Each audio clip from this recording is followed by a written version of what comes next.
Hello everyone, welcome back to my channel learn practice achieve.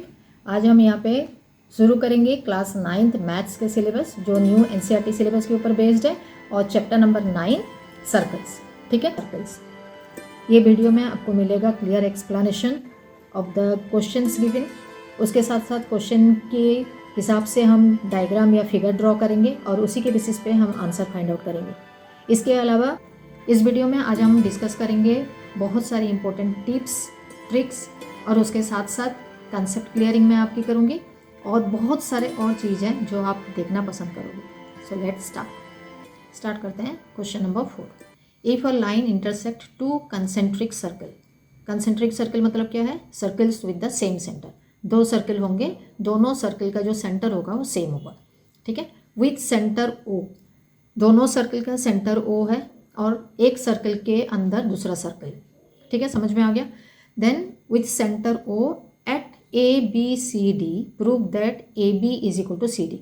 ये दोनों circle को एक लाइन इंटरसेक्ट कर रहा है और वो इंटरसेक्टिंग लाइन जो होगा दोनों सर्कल को 4 पॉइंट्स में क्रॉस करेगा। ठीक है, और वो जो 4 पॉइंट्स होंगे वो क्या है? A B C and D. अभी हमें प्रूव करना है A B is equal to C D. तो सबसे पहले क्वेश्चन को हम डिवाइड कर देते हैं पार्ट्स में। तो क्या क्या गिवन है वो फाइंड आउट करते हैं। गिवन है let there are 2 concentric circles which has the same centre O. ठीक है, दोनों सर्कल, जो ब्लू कलर का सर्कल आप देख रहे हो और रेड सर्कल देख रहे हो, दोनों का सेंटर ओ है। ठीक है, सेंटर ओ है मतलब क्या हो गया? दोनों का रेडियस जो है, रेडियस अलग अलग है। क्लियर? और क्या गिवन है? एक लाइन उसको क्रॉस कर रहा है, द लाइन ए डी, जो कि दोनों सर्कल को क्रॉस कर रहा है, इंटरसेक्ट कर रहा है। और कितने पॉइंट्स में इंटरसेक्ट कर रहा है? ए बी सी और डी, 4 मेजर पॉइंट्स में उसको क्रॉस कर रहा है। ठीक है, नेक्स्ट हम फाइंड आउट करेंगे जो भी फिगर गिवन है, फिगर के बेसिस पे क्वेश्चन के हिसाब से जो गिवन है ए बी और सी डी, ये दोनों पार्ट इक्वल है। ठीक है, तो प्रूव क्या करना है? Small part of A B, जो बड़ा वाला सर्कल में आपको ए बी दिख रहा है और लेफ्ट हैंड साइड में, और राइट हैंड साइड में जो सी डी दिख रहा है, ये दोनों पार्ट इक्वल हैं, ये आपको प्रूव करना है। तो अगेन मैं आपको ये बोलूँगी कि जो आप फिगर आप यहाँ पे देख रहे हो, ठीक है, तो इस फिगर में हम ये प्रूव नहीं कर सकते कि ये दोनों पार्ट इक्वल है। इसके लिए हमें यहाँ पे भी कुछ कंस्ट्रक्शन करना पड़ेगा। ठीक है, क्या कंस्ट्रक्शन करेंगे अभी फाइंड आउट करते हैं।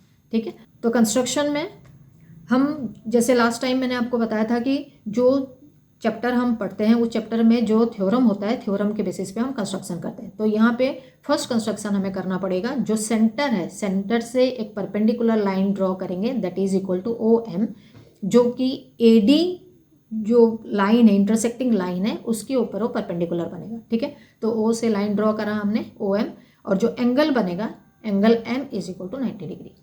ठीक है, और कुछ ड्रॉ करना है? नहीं करना है, अभी देखते हैं। नेक्स्ट है जो परपेंडिकुलर आप ड्रॉ करोगे, that perpendicular is perpendicular for both the circles.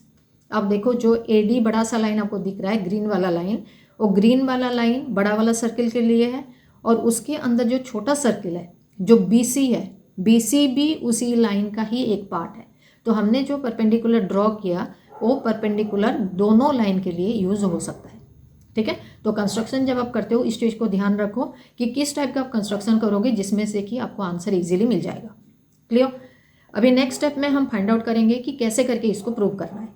To prove this, जो कंस्ट्रक्शन हमने करा था वो कंस्ट्रक्शन के हिसाब से हम जो थ्योरम सर्कल में हमने पढ़ा है उसको अप्लाई करेंगे।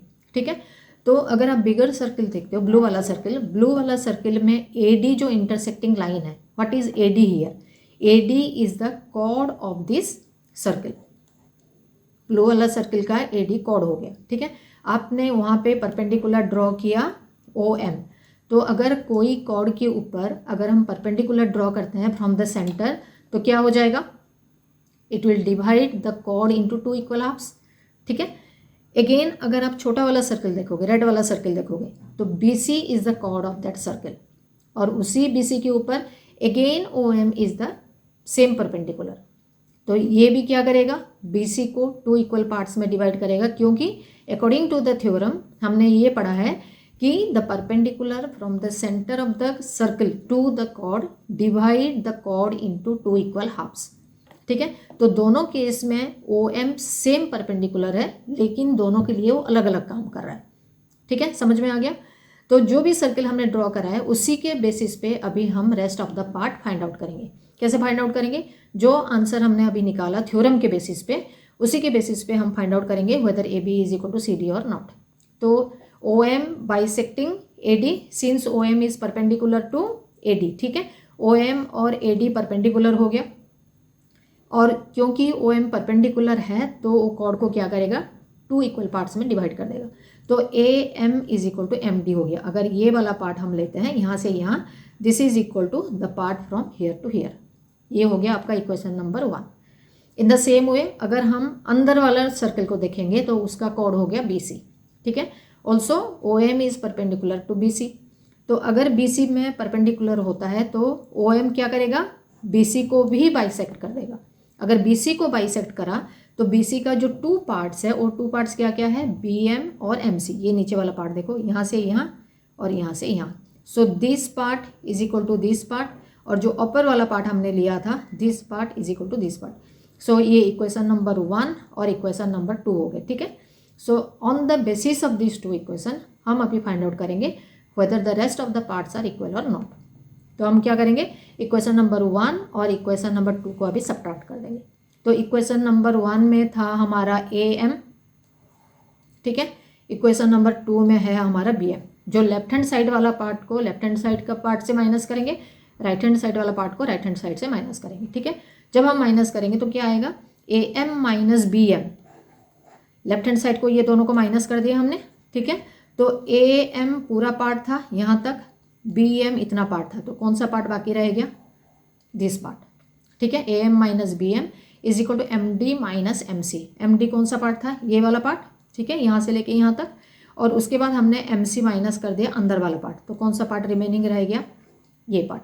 सो according to the question AB is equal to CD, जो आउटर पार्ट था सर्किल का, बड़ा वाला सर्किल का, so that AB is equal to CD। ठीक है, हेंस इट इज प्रूव्ड। तो एक ही परपेंडिकुलर ड्रॉ करके हम पूरा क्वेश्चन को सॉल्व कर सकते हैं। ठीक है, सो जब भी आप कंस्ट्रक्शन करते हो इस चीज़ को ध्यान रखना है कि किस टाइप का कंस्ट्रक्शन करना है, ताकि आपका आंसर इजीली निकल जाए और इजीली आप उसको थ्योरम के बेसिस पे सॉल्व कर सको।